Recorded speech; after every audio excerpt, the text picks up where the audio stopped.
I mean, we have to bust it open? Oh, you're doing it, or else we're gonna bust your whole scheme wide open. Sure, busted wide open. Busted. The case just got busted wide open. Open! Break yourself, fool! You broke it wide open, Dad. I'm gonna bust both of your hands wide open. Busted. He's the guy who tipped me off the Pepe Silvia. Yeah, it's totally wide open. All right, open wide.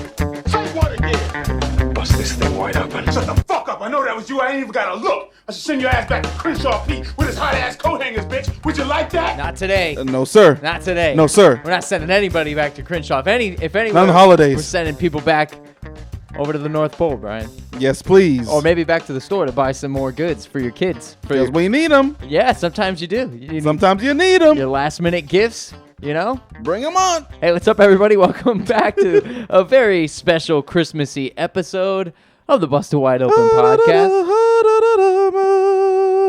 That's a Christmas song, right? I think so. Yeah. It is. Okay. It has to be, right? Yeah. Yo, for the record, you messed up putting this little guy here now. Did I? I'm lost, dude. Is it distracting you? Yeah. This little squeegee guy? Yeah. Tommy throws this little squeegee, kind of, like a diseased wiener looking guy. My wife got it. She got it for Christmas. He looks great, but now I can't take my eyes off him. Good little Walgreens gift, you know? Look at that. Looks so fun. Yeah, get him out of here, man. All right. What's going on? He'll sit over there, all right? See you, buddy. Yeah, if you see, you got Santa Claus here, though. You know, sitting front and center. Didn't even see him. No, you didn't see him. You see? It's because you were distracted by your pink gooey guy over there. Pink gooey guy. Always. This Santa's cool, though, man. I can dig that. Happy holidays, Brian. Happy holidays, my man. You know what I like to do in the holidays, Brian? What's that? I like to watch Christmas specials. I like to watch Christmas TV shows, Christmas movies. I got a few favorites, you know? Across the board, though, can you watch any old Christmas thing? Across the board, no, because, you know, Disney has those old Christmas movies that are slightly racist. The little cartoons that are a little weird. You got to keep up with the times, man. I caught this one on YouTube that was just, it was a little weird. You can check this out if you guys are watching this on our YouTube channel. This episode, you'll see some visuals and what I'm talking about and some links. Yes. Santa basically, you know, after a long night of delivering presents, a bunch of kids get together and they want to clean Santa's house, you know, do something nice for him. That's very kind. It is kind. Whoa. Until you break down the kids individually, very racist. Very racist because they're kids from all over the planet, you know. Ooh, it's dangerous. It's stuff that wouldn't fly today. Sneaky. Needless to say, you know, it's like real thick Asian accents that were just like, "Whoa, buddy, you can't do that." Why don't you make everybody Kung Pao chicken while we clean up? Yeah. Oh, it's bad. And then the German kid who was like fresh out of World War II. Ooh, daddy. Making the German kid look nice and dumb. It was pretty funny. Aren't you just happy to be here, little guy? You know what I mean? It was pretty. Little Hawaiian. It was a little racist. Hawaiian. Disney gets racist though. Of course. Disney's gotten racist, and now they're getting Star Wars and Marvel. That's their new theme for Christmas. That's the new theme. That is the new theme for Christmas. Mm-hmm. Star Wars is an incidental Christmas movie. It is, right? Yeah, it's become an big incidental. cash, big cash, big huh? cash, man. Big cash, big fight scenes, big lightsabers, big toys, big sales. Big sales. You got to have the toys with the movie. I think that's important. I think you do. Yeah, I think you have to. They go hand in hand. Momentum. Yeah. You want them hot. A good Christmas movie has parents laughing and kids enjoying what they're watching. Oh, yeah. The parents want to go see it. The parents want to go see it, too. Bingo. Do you have any that, like, you maybe you don't like?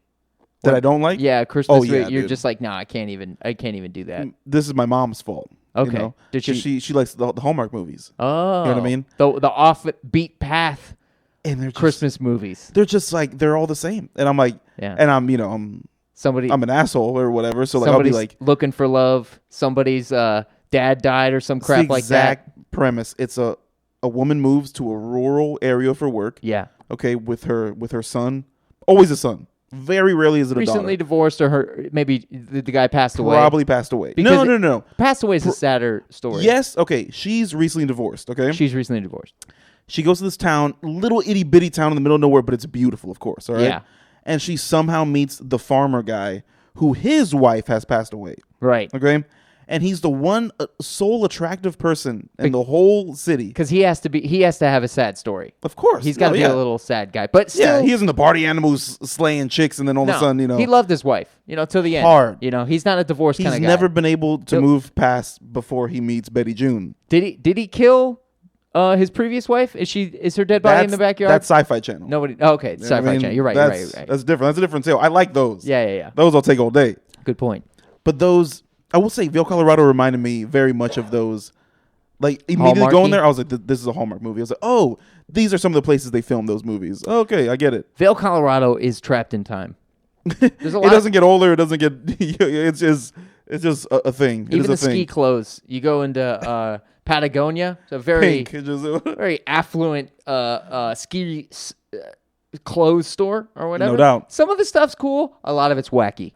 I think wacky is almost the look. It is. The purple, the bright greens, the bright pinks. It's crazy. It is a look. But you also want to be seen, I guess, on those mounds and stuff. I'm sure there's like a whole reason for it or whatever. I don't know. I think the reason is never leaving the 80s and 70s. Hanging with the boys. That's the real reason, Brian. I mean, who would want to leave, man? What's your... Oh, no.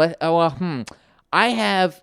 Is there any movies that like maybe your dad liked growing up? Christmas? Yeah, Christmas-wise. Your mom gave you the Hallmark. Is there any of your dad movies? My dad's not a big Christmas guy. Like he's down to like gift give and stuff like that. Yeah. But it means he does the dad thing. Yeah, dude. It does it. It's nothing special for him. You know what I mean? Right. Now Die Hard being like Christmassy like that. Sure. That went hand in hand, but that's pure Quinky Dinky. You know what I mean? Right. He would have seen that in May. Yeah. It has nothing to do with anything, you know? So I guess Die Hard would probably be the one, That's cool. You know what I mean? I like that. I feel like your dad fucks with Christmas a little more. A lot. Right? And both my parents do. My mom used to mess with it on like a... they both, as they get older, they take, you stop doing it. You really go hard for the kids, I think. And we're all grown up. Right. The grandkids are now popping around. So my dad, I think, is going ham this year, which is that's cool. Yeah. First time in a long time. I can dig that. My mom was like a DIY person, do it yourself, Christmas, right, everything, making it. So I think there's a cool balance. You can do a DIY and a... Some people crush that. Yes. They're like crazy. My mom used to do pretty well, and she had some really good interior decorating ideas. That's tight. My dad was the king of the lights. I got the outside. He's the king of the lights. It was Tim Taylor, hilarious. How big, how bright can we get? I remember some years your dad putting up lights and shit. Yeah, for sure. Me and him like to tag team. It was like one of our thing we did during the, and they were both, my dad, old school, the Christmas Story. He's so solid. We all had to watch that. That was like 100%. We all had to watch that. It wasn't hard to find. I think TNT plays it 24 hours. Like relentlessly. Running. They just beat you over the head with it. Yes. And then my mom was all the old school cartoons and stuff like that. She made us watch those, all the Grinches and stuff like that. So that ended up being my favorite. Do you dig the cartoon stuff? Yeah, I almost dig it more because it takes me back. It does. We were having that conversation about toys. Like I don't want to toy collect. I don't want to become that guy because I see, a TV show about a guy hoarding and you see his room and you're like, oh boy. Man, that really went wrong. That gets dark. Yeah, I don't want to do that. However, I have wandered into a couple old school toy, almost museums. And it's a cool vibe. But they sell the toys there. And yeah, it is a very cool vibe. And it's tangible. It takes me back.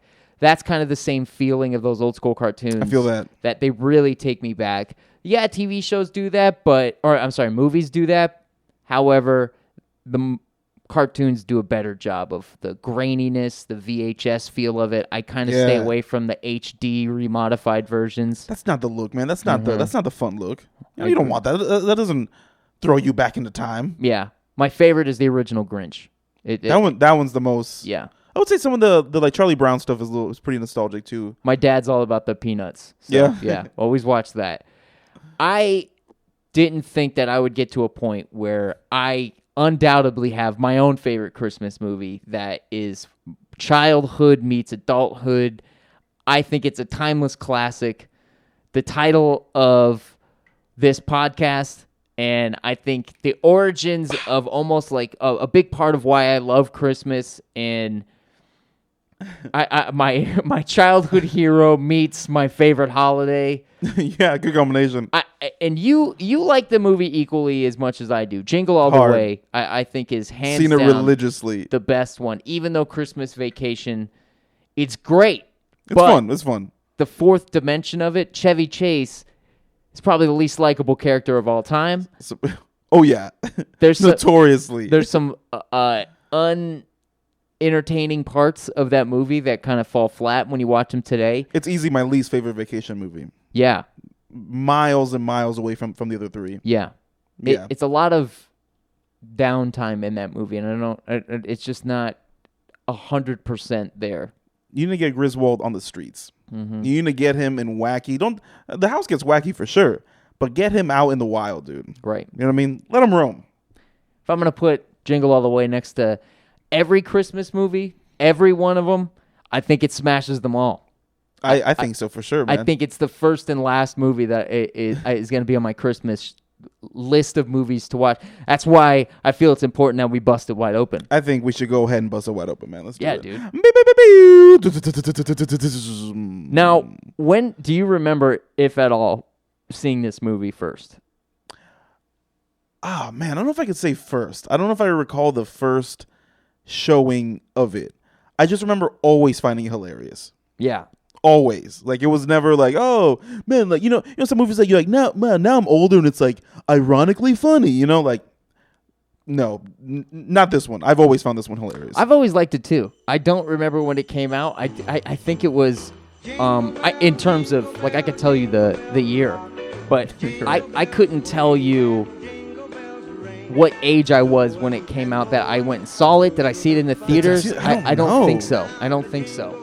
But I do remember seeing it. And in researching it a little bit, I got to kind of see where the whole thing was, why it was so in our heads. And it was a part of perfect time. This like crazy thread of toys and movies just smashing us over the head left and right for the holiday season. Because I don't, do you feel like it's that anymore?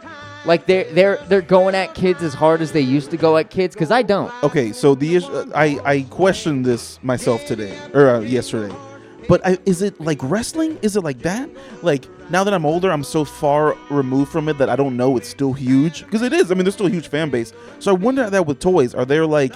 But I can't think of even a Furby character right now. Right. I can't think of Tickle Me Elmo. Remember when that was popping? Right. I can't think of those fun things that kids need right now. Right. It's only consoles. And the plot really centers on this dad who waits to the last minute to get his son the best toy of that year, which when we were kids, that was every year. That was very real. There was a big giant toy that we were all trying to get, whether it be a Green console. Ranger. Right. And every year there was that new thing that was coming out, regardless of it being a video game or whatever. Something was hot. Right. For sure. There has to be some sort of that going around. There has to be elementary 8-year-olds. Yeah. Like 8-year-old you and me right now. Like, bro, what are you asking for Christmas? Dude, that's what I'm asking for, man. Right. Where is it? Like, I don't know. Maybe it's Nintendo shit. I don't see it. And I watch enough sports to look for commercials and stuff like that and different toys that are coming out. But I don't know if... So...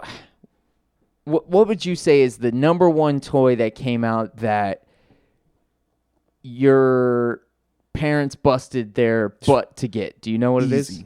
Absolutely. Okay. Power Rangers. Not any one particular. The whole kit and caboodle. I think once or over the course of years? Over the course of a few years. Particularly, my mom has mentioned this before. That Red Dragon thing they showed in the.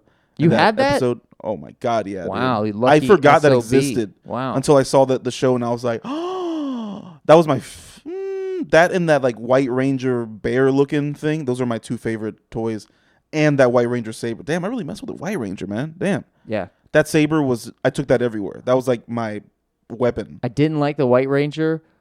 I love the Green Ranger. Fire. Yeah. Sick. I don't know why. I just stopped. The White Ranger was just what's going on? What's Evolved, going on? man. He just, But after watching that toy documentary, you really kind of see why. It's because every year they ran out of footage. Exactly. Every year they had to redo it, basically. Yup. So that's so crazy. yeah, it sucks because it makes a lot of sense because remember it did end out of nowhere. It was like why? Oh. Yeah, the movie happened and that kind of wrapped a little bit of it Yeah. up, but that was it. Right. And they had to shoot that from ground zero, costing way more money Way more. than it would have if they, that's pretty crazy, right? It makes sense. It was always fishy. I remember watching it and being like, that's not the same.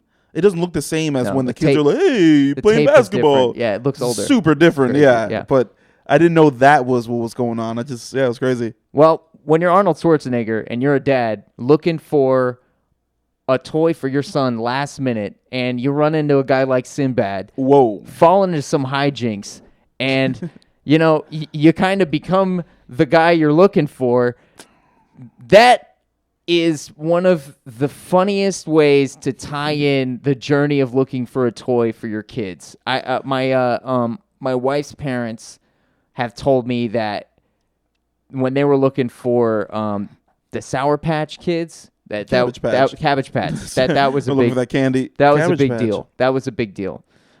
Ironically enough, Jingle All the Way was all in origin written because of, the writer wrote it from kind of a fictitious standpoint, but when he brought it to the producer, they talked it out and hashed it out and kind of rewrote it, and it became based on the hype for Buzz Lightyear and Yes. the Cabbage Cabbage Patch Patch Kids. So that's really what the movie's about, ironically. So it was the reason that kind of we like it so much and it feels so much like a childhood is because that's what it was written about. It was hot. It was dude. hand in written hand. for us. Hand in hand. And it came out in 96. We were 8 years old. 8 years That old. is prime time. And that's prime to us, already watching shit like Commando. Right. And, you know what I mean? So And it this is fun. Arnold Schwarzenegger, he's hilarious. It makes sense why that kind of falls into we were 8 because it's Perfect. hard to remember whether you saw it at 9, 10, whatever. Right. Who knows when Right. that came out. And I don't know if it made a bunch of money in the box office. I didn't look that part up. I think our job working at the elementary school clouded all of that because we saw it so many times there. Well, we forced it to watch it. Nobody was asking. Nobody was asking. Nobody wanted us to show that to little kids as much. But they loved it. Let me tell you what. because it was the only good movie there. Now, have you seen the unedited director's cut version? Director's cut. I don't know if I've seen it's like 3 hours long. Just It's an way grimy. an extra 20 minutes. Phil Hartman bangs the wife and shit. It's a couple more Sinbad lines. Okay, that sounds about right. You get a little more Sinbad is really what it is. A little more kookiness. Yeah, you get his story filled out. He kind of gives you a little bit more. That's pretty much it. Okay. And the Santa scene is a little bit longer. And there's Seen this? Man, I don't know. a couple extra lines. That's pretty much it. But yeah, and you mentioned the Power Rangers. Well, ironically, the guy who designed the suits on Power Rangers, the movie, and Batman with the Tim Burton Batman, Busy guy. he also designed the suit for Turbo Man. Turbo Man. Turbo Man. Great suit. Yeah. And he got the guys to help. He basically designed it and sent the design to the company that was creating the Power Ranger dolls in the U.S. And the same company who didn't design it but manufactured the Power Ranger toy made the Turbo Man doll in the movie. And because of the success of the movie, they ended up selling the Turbo Man doll in stores. So that's I would not mind having one of those. I gotta be honest. how lit would that be? It'd be pretty cool. But it's really a toy that you could get. That's I mean, pretty cool. You'd have to hunt it down now, but it's actually a toy. It's a real toy, which is pretty fucking cool. That is pretty cool, actually. Yeah, and they I think they made a booster. They didn't. They didn't end up making a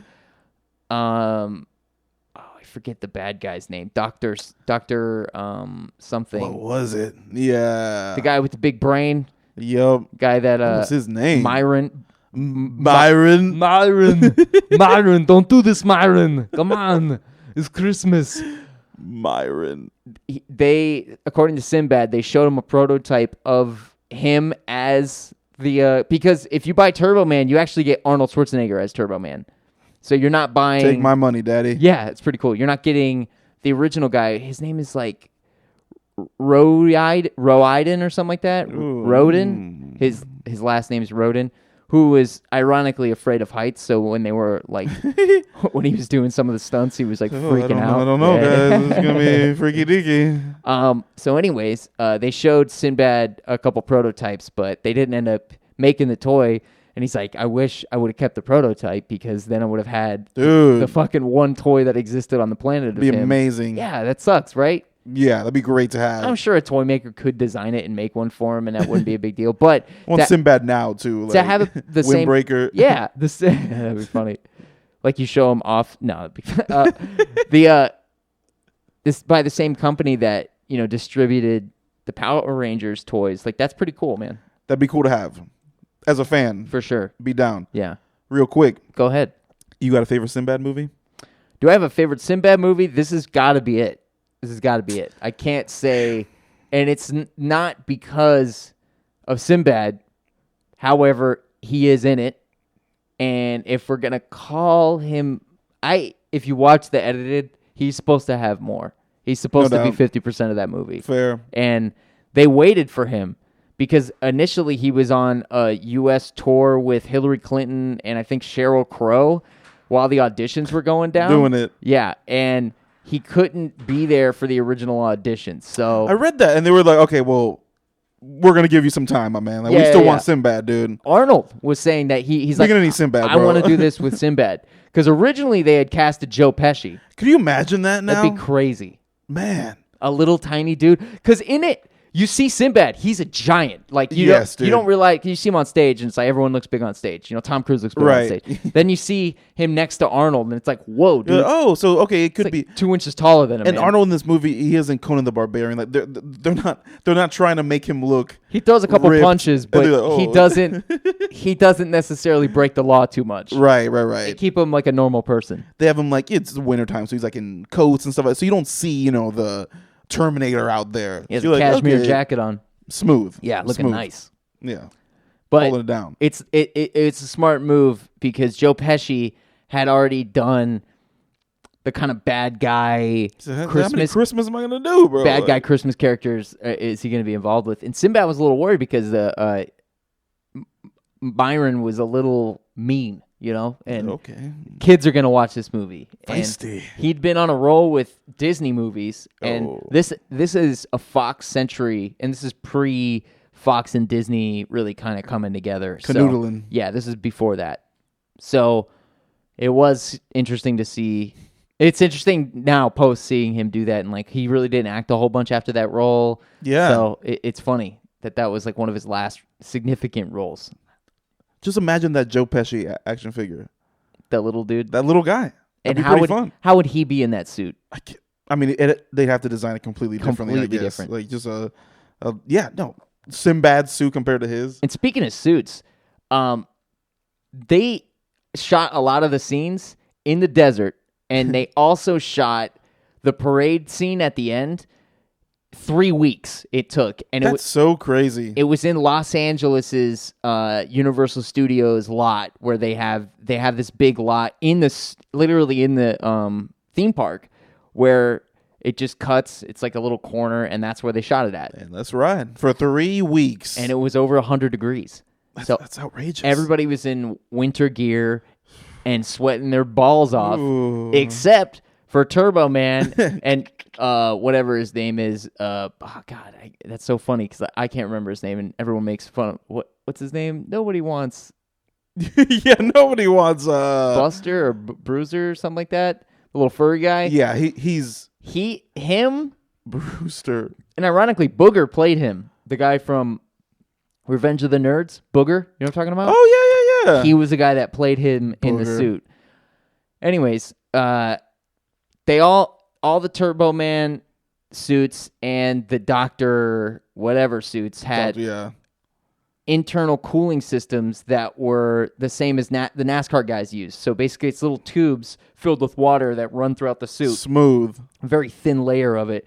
And they blast them with cold water when they're done with the takes. Silky smooth. So they're the only ones that were they're stars. They get paid big money. They get treated big money ways, man. Well, how much did Arnold make on that film? Clean $20 million. $20 million. Clean, That's daddy-o. insane, dude. Yeah. And especially considering that the Santa Claus with Tim Allen, the whole budget was $20 million.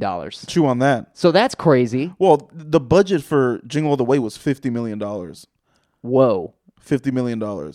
That's insane. Crazy, right? And then Wow. for Arnold to get $20 million, It's like, how much did Sinbad make? not $20 million. Not $20 million. Not $20 Nobody million. made $20 million. Yeah. Wow. Shows how hot that motherfucker was. Arnold was so... the movie Eraser came out that same year. Well, and they also put off production to get him initially, because they put off production for take your time. 2 years because Arnold was supposed to actually do that remake of Planet of the Apes, that Marky Mark one. Before Marky Mark and the Funky Bunch got it, he was selling underwear.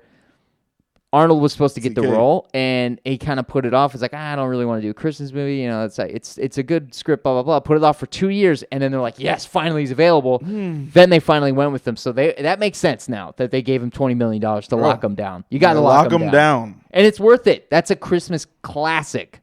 It is. I mean, at least for our generation, yes. Do you give him points on that movie, or do you give him $20 million? Or did he demand $20 million and not think the movie was going to be good enough? Because at that point, you're giving someone $20 million, you have to consider giving him 10 and some points and be like, it's worth it. Just give him some fucking points, man. Well, I think he made the same for that movie Eraser, too, the same year.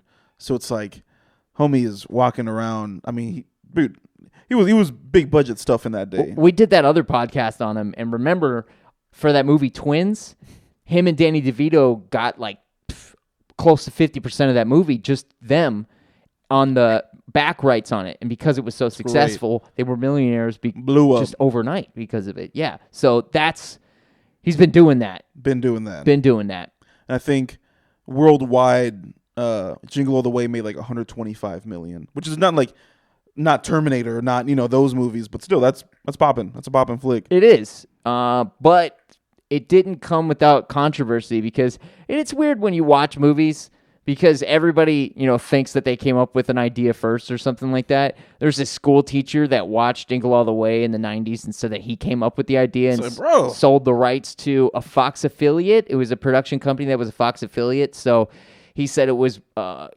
with something of interest, I don't know, conflict of interest, that's what it is, for them to be doing that movie. And it was so similar to a script that a court in Los Angeles gave this guy $19 million. Bang, bang. So almost what they gave Arnold. Exactly. Close to what they gave Arnold for the fucking thing. So, and I think that's because it netted so much money. Right. It ended up making a bunch of money in the first year. So the guy probably got a lot of eyes on it. And the guy's like, I made that toy movie up first. Later, the guy got countersued by them in federal court. By Fox in federal court, like he didn't think this was going to happen. And they not only recouped $19 million, but went after everything that this guy had in his He got life terminated, for defamation of character and stuff like that. So, yeah, he was terminated. Jingle those bells, bitch. Bummer. It's crazy when that kind of stuff happens. But, hey, man, it's a big time. That's why you get big time movie companies to deal with buttholes like that. You got to, bro. Those guys got staff on deck. I just feel like that concept is so broad at that point in time. It's like you probably had a lot of dads writing those stories. Okay, check it out. It's a movie about a dad who can't find the toy, for Christmas. And his kid really wants it. And his kid wants it real bad, Phil Hartman, though, he's got one under the tree. Don't worry about that. And that was Phil Hartman's last movie. R.I.P. And he was a creep in that. He was a great creep, bro. And notoriously probably one of the nicest humans to have ever been on a Hollywood set. His ex-wife would beg to differ with that, unfortunately. But well, she had a lot of problems because he would go to he was a stripper hound. That guy would go to strip clubs. Hoon hound. Talk about him and his wife going to strip clubs all the time together. That's eventually going to lead to some chopping some wieners off, which sucks because that guy was such a talent, such a hilarious guy to be able to play a good guy and a bad guy, but still be the same character. Yeah. He didn't change who he was. He was just doing the same guy, just different lines, different. That's awesome. That's a talent right there. I wonder how much bread he got for that flick. Probably not a lot. It was also Chris Parnell's first role. in a major movie picture or a movie at all. So without this movie, we wouldn't have gotten him and Archer, him and Rick and Morty. We would have got the hilarious Jerry voice, Yeah. Wild card. Yeah. What are you looking at right here? I'm looking at some weird facts. All those were off the top of my head. So I've been looking as I've been listing those off.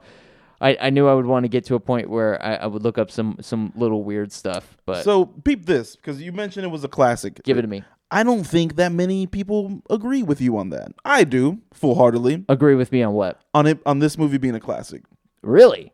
Dude, I mean, did you read any of the Rotten Tomato reviews? I didn't read any reviews on this, but that is so funny. I showed it to my wife, and I know she had seen it before, maybe in her childhood, but she was like, "Man, you're right. This is a really fucking good movie. It's hilarious. Arnold's hilarious. Like, he just is hilarious. I don't know. Like, some stuff is, I don't know if it's even meant to be funny, but and just his like aggression when he's angry, he's very comical. He's a comedic genius. He really is. He understands that he can be used for funny stuff.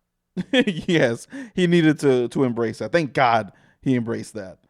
Rotten Tomatoes gave it a 15% in total. Like 15 is astronomically, hilariously bad. Yeah, but they do that.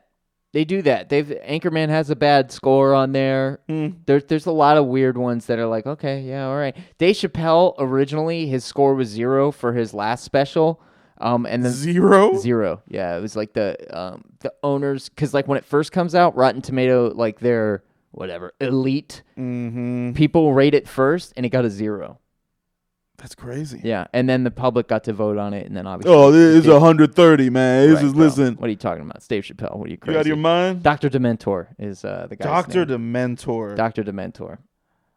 This movie, so 15%, and although the critics really ate it up. In 1996, it was also, I don't know if you saw this, nominated for a Stinker's Bad Movie Award.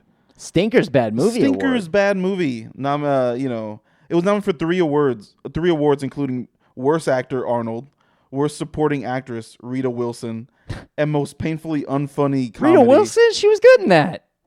Yeah, that was pretty good, right? I thought the mom did good. She was always the... No, I'm not... No, she's not. There's another chick that always plays the poor man, Jennifer Aniston. You know what I'm talking about? Yeah. This chick is almost there, but she's a little older than Jennifer Aniston, so she kind of gets away with it. But right. She does kind of have that vibe.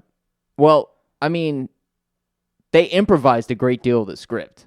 Yeah, both a lot. Sinbad and Schwarzenegger just got together, and they would just... I think that's why he wanted to work with Sinbad so much, because he wanted it to be funny.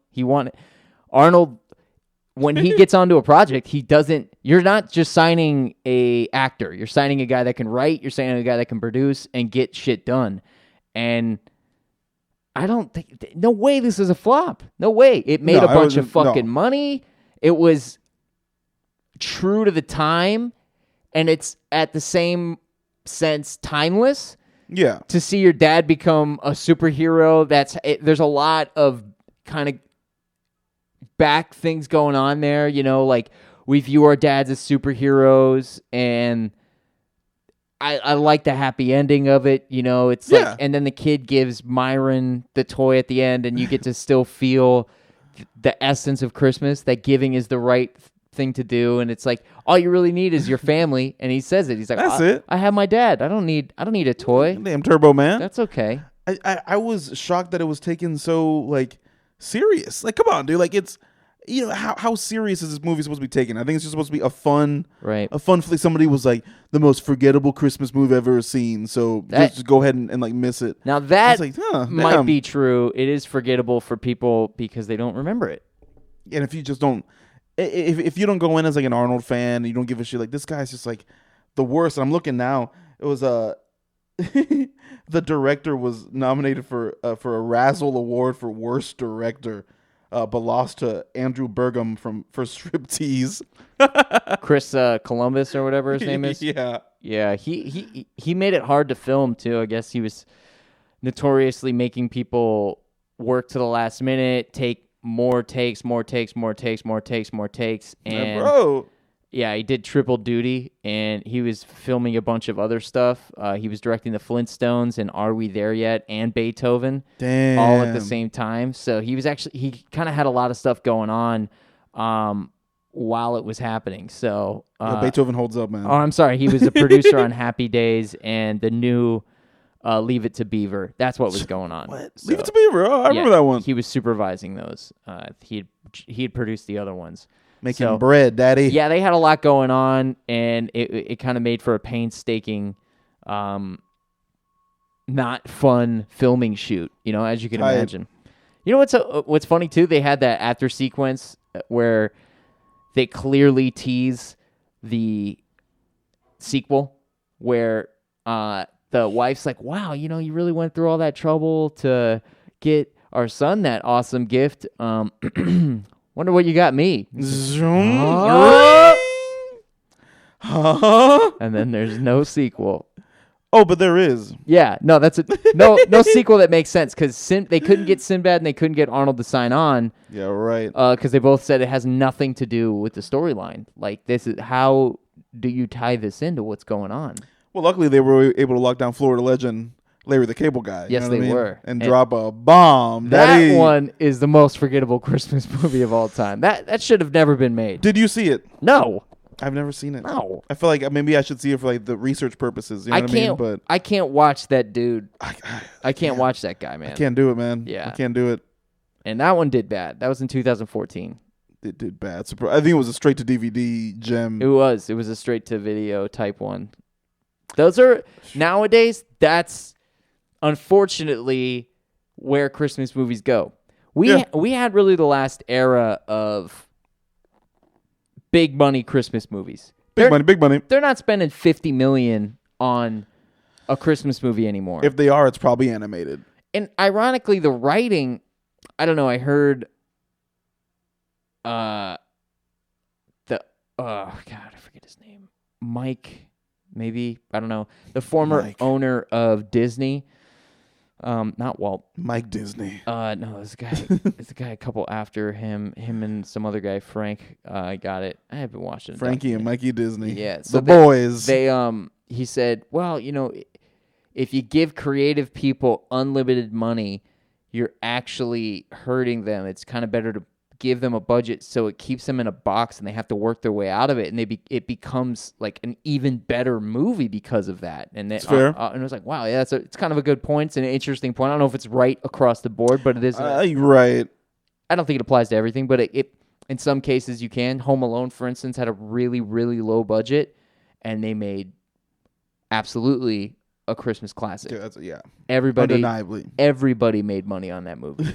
Everybody made money. And that was a very low budget. And they really were pulling teeth to get the $20 million that they got. It was like 17 or 18 or something like that, 15 or 14, somewhere in that ballpark. And Macaulay's parents ran to the bank with it, baby. Yeah, all $100 that he made off that flick. He made hoodwinked him. He made nothing. John Candy Incorporated, baby. The legend, man. Christmas legend. I can't agree with those people that think that this is a forgettable movie. Arnold, get your mother, bro. Is funny in it. He punches a reindeer in it and knocks it out. It's hilarious. Any movie that Arnold punches an animal and knocks him out, I'm in. Take my money. Yeah, take my money. I was telling you the other day watching him in True Lies knock out those two German shepherds, just bang, coconut heading them together. It was savage, man. I love when that happens. When I watched Jingle All the Way, one of my first thoughts is, where did him and his wife meet? Where do they get together at? How long has he been in the States? Always. I think that every movie I watch with him. He's not. I mean, in reality, Arnold is a businessman. So, okay, that passes. But a salesman? I don't know about that. Man, oh, man.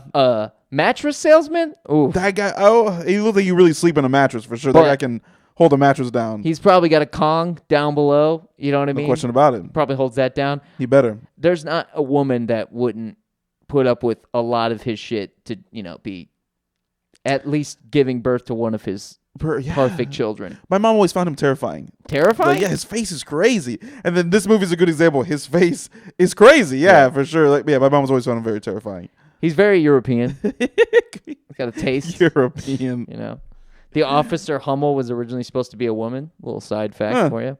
That would have changed the movie dynamic. The white-haired officer. That would have been different, huh? Would have been a completely different movie. Yeah, they would everything, yo. We Everything. wouldn't have liked this movie, would man. have changed everything. Turbo Man almost had a different name. Turbo Dude, Turbo Guy, Turbo Bro, the Turbo, bunch of different ones. Turbo Dude would have been wild. Man. Obviously settled on Turbo Man for clear and cut reasons. Yeah, I mean, come on. Look, it sounds way better. It's just cooler. Oh, I have a funny fact top of my head. Give it to me. Did you know there's a scene where I think Arnold's like big old Suburban, that huge SUV he has, like runs out of gas. Yeah. And he's like pushing it up the road or whatever in neutral. Tragic scene too. That's according to the director, that's a nod to Commando when he's pushing a big ass whip in really? in Commando. Yeah. That's cool. I was like, oh shit, tight. Okay. That does happen because he's going to get his daughter and he runs off. He's like on top of a mountain. He lives on top of a mountain, and they cut his wires to his car. So he's like, all right, this is what I'm going to do now. He puts it in neutral and pushes that bitch off the mountain and gets in the car and just starts we're off. driving down the fucking thing. It's hilarious, man. It's hilarious. Arnold knows no bounds. No bounds. He can push anything off a mountain and easily just drive it down there. And for his son on Christmas, forget about it. No problem. No bounds. Ironically, even though this was inspired by Buzz Lightyear, the sales and trying to get a Buzz Lightyear doll, I saw at the Disney store, they're on sale right now for $20, and they can't get rid of them. There's like stacks of them. They look cool. They probably made so many. They look cool as fuck. They're in their original packaging. Well, they made more because of the last movie that came out. And kids just don't, I don't know if they're excited the same way that we were about that kind of stuff. I don't know. Toy Story's, I don't know, man. It was so huge. It's hard to match how big it was again. You know what I mean? That's going to be tough. Wow, that's really cool looking. Yeah, that's the original conception art. I'll show it right now in the video. If you guys are listening to this, you can go to our YouTube channel. But if you are listening, you just rather vibe out to that, go ahead and hit that like, hit that subscribe button. It helps us out in algorithms and stuff like that. I'll try to put some links in there for you, but yeah, there's some concept art that I tracked down on the creator's website. He's got a signed photo of Turbo Man. And that's awesome. Yeah, it's pretty cool. Arnold, baby. Arnold, dude. Big guy. This is a must. I watched this last night just, kind of for this podcast. Reminisce. Yeah, just to kind of get back, but hands down my favorite Christmas movie. Oh, me too. It isn't even close for me. If I had kids, this is the one that I would show them. And for sure. Kids did like it, man. I think this is one of like the 3 movies that the kids we worked with enjoyed. Hard. Like they would sit and watch it all the way through. I think so. But do you think that kids just liked it because we liked it? I think that helps, but the other 2 movies they liked were Lion King and holy shit, I just went blank on the other one. Oh, and the Wizard of Oz. You know what I mean? Like some movies are just like they just put the meat in the seats, man. That's true. You know, that had nothing to do with us. Those movies, whoa, just watching. Did they like Charlie and the Chocolate Factory or Willy Wonka and the Chocolate Factory? I don't recall that we had that. Did we? I don't know if we did either. I don't think so. Yeah. I feel like I would remember that more vividly because that's the one that put the meat in my seats, man. Yeah. I could watch that any day of the week, except Charlie and the Chocolate Factory. Biggest disappointment ever. It is. I hate that movie. It is pretty disappointing, but I have a genuine distaste for it. I'm not disappointed about the holiday season. I think it's going to be a good one. This has been a delightful time of year. It always is. A lot of rushing and gushing. There's a little of that, yeah. For me and my wife right now, it's got a lot of people on the Christmas agenda, as I like to call it. The Christmas agenda. Yeah, it's a hassle a little bit. You little too much. You get used to.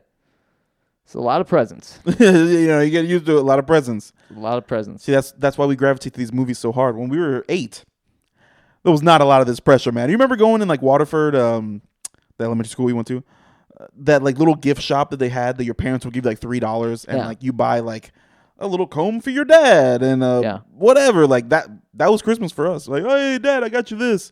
Oh, cool. I got you a Sega, a Super Nintendo. Tomato. Same. Same thing, right? Yeah, my dad asked my brother for an iPhone. And This year? No, like a couple of years ago. And I was like, Jesus, what? iPhone? An iPhone? What? No. You out of your mind? Yeah, dude, what? It's like, kind of iPhone. That's a good one. a Yeah. lot of pressure, man. That's a lot of pressure. A lot of for sure. pressure.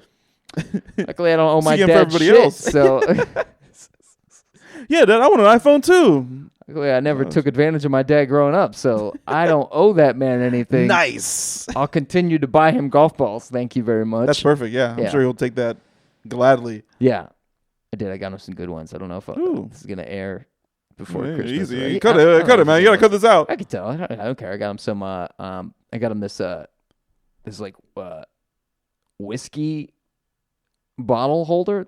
Ooh. Decanter is what they call it. Okay. And in the middle of it is this glass crystal sail, like pirate ship, like Oh, that's up his alley, dude. sail ship in the middle of it, and you fill it up with whiskey. You fill the whole thing up with whiskey, and then Ooh, I got him some New York Giants golf balls.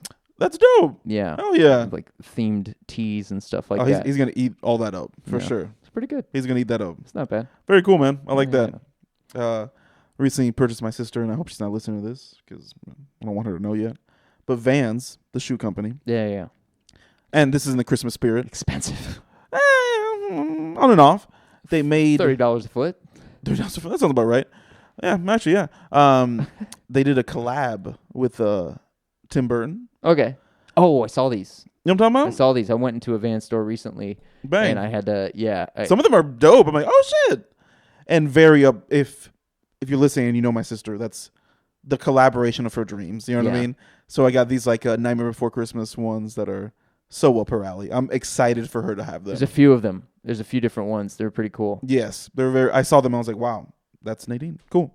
That's yours. That's what you're getting for Christmas, baby. You have to show me which ones you got her. I will. Man. I will. In a size 2.5 or They whatever. do some cool ones. They did some Toy Story ones. They do. I just got some. I got some Vans the other day. Vans New York Yankee Vans. What a weird collab. That is a weird collab. Bloomingdale's. What a weird find. Sale. Super weird find. The one next to Target. Yeah. Couldn't believe it. Over here Over here. in K-Town? No. Target. Downtown. By like the 7th Street Metro Station. Downtown. Downtown. $35. That's a good shopping area. Yeah. I go there. I went ham Cutesy. over there for Christmas. You went in? Oh yeah. You You know, it's weird. You think online is the way to go, and then you go shopping around. Like, oh, Some massive deals in stores. they have to. Massive. Or else nobody would deals. go. That's true. If they don't, they close them down. It's true. I've never looked at it like that. Chew on that, brother. Victoria's Secret, crazy deals. The Ooh, got you some undies? lots cozy. of thongs. Lots of thongs. Thongin. Yeah. Prove it, brother. Oh man. Oh, man. You know, I don't know if this is gonna be good or not. Christmas song. That sounds great to me. Yeah. Well, guys, here at the Busted Wide Open podcast, we'd like to wish you a very Merry Christmas, A warm, cuddly one. and we hope that you guys, stay safe out there. Please. Drink some eggnog, but Coquito if you're brown. Call- or not. Whatever. call an Uber. Yeah. Call that Uber. Tip them. It's going to be expensive that day, so Oh, pricey. it's going to be bright. There's going to be 8 guys driving around. Or bring a sleeping bag to wherever you're going. Little tip, little party tip from your buddy Tommy. Sleep Party tip. in the bathroom. Crash. Just crash in the bathroom. If you got Nobody cares. easy access. Nobody cares. And also, I don't know if you're not watching, I don't think we addressed this. So, like, my man Tommy O'Neill is dressed up very nicely in Christmas attire. Oh, Festive as can be. I The have- sweater is doing it. I haven't noticed because honestly, this has been my outfit for the last 4 weeks in a row. So Just riding since November 1st. I stopped noticing. Yeah, I love Christmas. It is my favorite time of year, and Great time. no one will ruin it. Not a soul will ruin it. I will lose my fucking mind before someone ruins it for me. Good. Thank you guys. You guys listening, it means a lot to us. It helps us get through to the next day. And whenever we see a new like or a new comment on there, Wow. Oh, buddy. Keeps this going. It does keep us going. Keeps this train rocking. Lets us know that you're participating in it just as much as we are. Maybe you got a Christmas movie that you like. Well, let us know in the Shout it comment out. section. Yeah, let us know. Let Shout it out. Let it get some votes from the listeners, from the people out there. If you know a good creepy one, let me know. There are some good creepy ones. Did you ever see Krampus? No. I I liked it. I think you should see it. Black Christmas is coming out too, or it came out. That's a crazy Christmas. one. Black Christmas. I think it's the same guy that made Get Out or whatever. Oh, Extra Black Christmas. Black Christmas. That's hilarious. All right, word. Yeah. All right. Well, thank you guys so much. Like, subscribe. Got all the fun Butcher Box stuff in the comments. Ho ho ho. Patreon stuff if you want to be extra jolly this year. Yo, for real. We use some presents. We could use some presents. Some new equipment. All that fun stuff. Daddy needs some AirPods. Daddy needs some AirPods. Gotta get a Bluetooth setup going on over here. Bluetooth. Yo. Yeah, man. I think that's it, man. Happy Christmas, everybody. Happy Christmas, everybody. Happy Merry- Gizmas if if you're on board with that too. You know what I mean? And Merry Hanukkah for all my Jewish relatives out there. Shabbat shalom. Half brother. of my family's Jewish. That's friggin' right.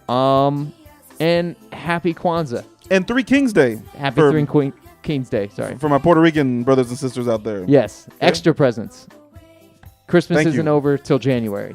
Bingo, Yeah. baby. All right, guys. We'll talk to you soon. Bye. See ya.